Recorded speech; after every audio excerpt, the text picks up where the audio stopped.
მივესალმო ყველას საკმაოდ ხანძლივი პაუზის შემდეგ მინდა ჩემი განსაკუთრებული სოლიდარობა გამოუცხადო კოლეგა პოლიტპატიმრებს ასევე სრული თანადგომა უმაგრეს განსაკუთრებულ ნანუკა ჟორჟოლიანს ისევე როგორც სხვა ფონდებს რომელიც მუშაობენ აქციების და პოლიტპატიმრების დასახმარებლად მე მინდა მიუწოდო ვითომ მოსამართლეს და სინამდვილეში კრიმინალს მიხეილ ჯინჯოლიას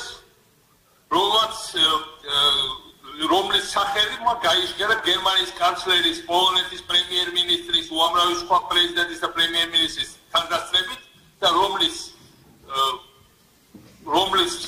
დაგმობასაც მისახმა მთელი ევროპის ელიტამ ვალენსიაში 2 დღის წინ ევროპის სახალხო პარტიის ყრილობაზე. აქ წერია, როდესაც მიხეილ ჯინჯოლია, რომელიც არის მთელ მსოფლიოში სანქციონირებული სასამართლო ქარის წევრი, სრულიად უკანონოდ განაჩენი გამოუტანა 12 წლიანი მიხეილ სააკაშვილს, რომელიც უკვე რამდენიმე წელი გაატარა პოლიტიკურ პატიმრობაში. აი მსოფლიოს ვერდიქტი. ესენი კიდე ცდილობენ ისტორიის გადაწერას. ივანიშვილმა მოპარა ხალხს აქ ხო იმიტომ შეუძლებელი აპოკალიფსში ცხოვრება უამრავი ადამიანი მართლა შიმშილობს 15% თავზე გადადის. ყველაფერი იხჩობა სიმდიდრეში და ფუფულებაში და დანარჩენებს პრაქტიკულად აწყობ გევანდელობა აქ წარქმეული. მათ წარქმეული აქვს ივანიშვილმა მოპარა მომავალიც. იმიტომ რომ პრაქტიკულად ეუბნება არანაირი პერსპექტივა თქვენ ამ ფოკალებში და ფოკალას არ აქვს. და მათ ეს ახლა ცდილობს მათ წააღოს წარსული, სახელოვანი წარსული, რომელიც მოიტანა ვარდების რევოლუციამ, რომელიც თელმწოფლიოსთვის მისამართად. მეწოდებული კომისია რა იყო ეს კომისია? დაიწყო საქმე ჰააგის სასამართლოში, იქნებ როგორმე გაუმჯობესდეს მე და საქართველო. არ გამოვიდა არაფერი, რა თქმა უნდა, ეს ჰააგა და სასამართლო და ახლა იგივეს იმიტაციას ცდილობენ საქართველოს ჩიგრით. და მოახდინეს სრული რეაბილიტაცია ქურდების ხაჩაღების და ასე შემდეგ. აფრასიძეებზე ადარეს მოსმენებს და სხვაებად გამოიყვანეს. აფრასიძეები, რომელიც უამრავი ადამიანი მოკლეს, გააუპატიურეს, გაანადგურეს, ტელეფონება წაართვეს. გადაუვალეს სვალებს და დანარჩენ საქართველოშიც უამრავი დანაშაულია ჩადენილი. და ამ აფრასიძეებზე ახლა იძახია, რომ ისინი იყვნენ თუმე უბედური სხვაებები რეჟიმის. აფრასიძეების რო ჩამოშორებოდნენ სვალებს, არ იქნებოდა არც გავითარება, არც ტურიზმი, არც შემოსავლები და ესენი რო მოსულდა, ბევრად მეტი იქნებოდა. ამან გააჩერეს სვალეთის გვირაბის პროექტი, რომელიც იყო პროექტი, რომლითაც სვალეთი დაუკავშირდებოდა პირდაპირ იმერეთს და მესტიდან ჩახვიდოდი ქუთაისში 2 საათში, 2 საათნახევარში ძალიან კარგი გზით. ამას გააჩერეს თეთრულის კურორტი, იმიტომ რომ მე უკვე ნაკინი მქონდა საბაგიროები, ჯერ სადეს უარი თქვა საბაგიროებზე, შემდეგ ფრანგებმა უკვე შეუძლებელია ჩამოუტანეს ეს საბაგიროები დაუდგეს ფონდში და იძულებული იყო საბაგიროები დაემაგრებიათ, მაგრამ დანარჩენი განვითარება კურორტის შეაჩერეს. ამას შეაჩერეს მესტიის ცენტრი რადისონი, რომელიც განაქცეულია ახლა გაურკვეველ წარმონაქმნად, მაშინ როცა რო დამსუდას რამდენიმე თვე ერთ-ერთი ყველაზე მაგარი სასტუმრო საქართველოში იქნებოდა მესტიის ცენტრში და ის იქნებოდა დამატებით შემოსავლის წყარო. ამას გამოიყვანეს ობგაიძე, საქართველოს გაის ბოლო უფროსი. გაიშტიკებს ვიტიანი ტიპები, გასწორდი ხალხო, ვისაც ხო გიგიათია, მოგისმენია თუმცაღია. ობგაიძე საქართველოს გაის ბოლო წევრი, რომელიც ჩვენ გავაუქმეთ. და ეს ობგაიძე გამოდის და იძახს, რომ მე მქონდა ბიზნესები, მიწებიოდა სააკაშვილის ნაცნობაო ჯაშუზია საუბარი, რომელიც ამერიკაში დაიბადა იქ ცხოვრობს, იმაც ამბობ.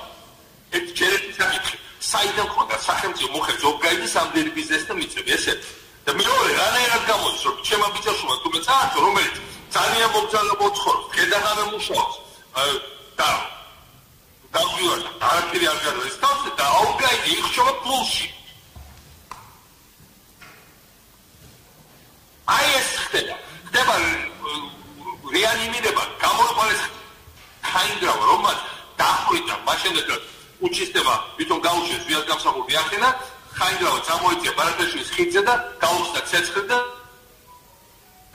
დახვიდა მათი ავტობუსები. თავად პროპაგანდისტი. აი ასეთი კომისია შექმნეს და ეს არის კომისია, ეს არის კონტრრევოლუცია და არა კომისია, კონტრრევოლუცია კრიმინალების, პრორუსი აგრეთების და პრორუსი კორუფციონერების. და ასე ხდება. ამ კომისიას რომ 2003 წლამდე საქართველოს მიდიოდა სწორი მიმართულებით, ვარდების რევოლუცია გადაიყვანა სწორი მიმართულებით. ესე იგი, შევარდნაძის დროინდელი ძალადობა, ხალხი რო ცდილობდა პოლიციის მეშვიდე სართულიდან, საშინელი შიმშილი, უშუქობა, უპერსპექტივობა, აჯანყული სეპარატიზმი. ეს ყველაფერი თუ ყოფილა საქართველოს სწორი გზა და ჩვენ გადაგვიყვანია თუნდაც ეს სწორი გზა. ხედავთ ხალხო როგორ დაქცინია. სადამდე მიიყვანეს, რაით არ გამოვადი, იმიტომ რომ რაც გასაგებია მე რასაც მიკეთებ. მიწაზეც მათრიეს, მომწამლეთ კიდევაც, აკალკო აბსოლუტ ბრალდებას მიდელებ, მაგრამ თემი სოფლიოში მე მაიჩქები საქართველოს წარმატების და საქართველოს და უკრაინის თავისუფლების ძოლის სიმბოლო. ძალიან ნათლად გეუბნებია ამერიკელები. თუ რამე გინდათ, გაუშვით პოლიტპატიმრები და შორის საქმეში. ძალიან ნათლად გეუბნებიან ევროპელები, გაუშვით პოლიტპატიმრები, გაუშვით საქმეში. მაგრამ თქვენ არ უსმენთ ამერიკას და ევროპას. თქვენ მიამით და საქმეა საქართველოს გადააბარეთ იმათ, ვისაც უნდა საქართველოს განადგურება და საბოლოოდ მოსკოვა. ჩემ პრეზიდენტობისთვის საქართველოს 4 მილიონიანი საქართველო, მაშინ ჯერ კიდევ 4 მილიონიანი, ახლა 3 მილიონი აღარ დარჩა. იყო 8 მილიარდიან სამყაროში გლობალური მოთამაშე. ახლა საქართველო არის ერთ-ერთი ყველაზე უსიმპათიო, რეპრესიული, ჩამორჩენილი რეჟიმი მთელ მსოფლიოში და თუ იხსენებენ მას, იხსენებენ არა როგორც მსოფლიოს პირველ რეფორმატორს, როგორც ჩემთვის, არა როგორც პირველ მებრძოლ კორუფციასთან, არა როგორც პირველ მებრძოლ დანაშაულთან, არამედ როგორც ჩამორჩენილ გაუბედურებულ ოლიგარქიულ დიქტატორს. ასე რომ, აი ამ სიტუაციაში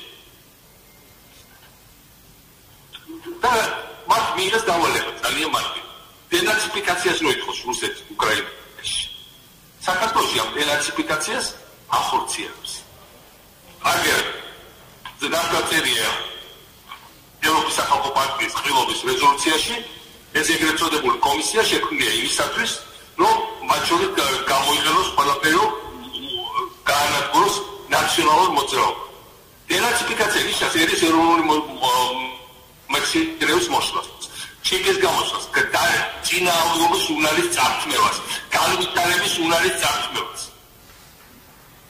ხორციელდება ირანა გიმანიშვილის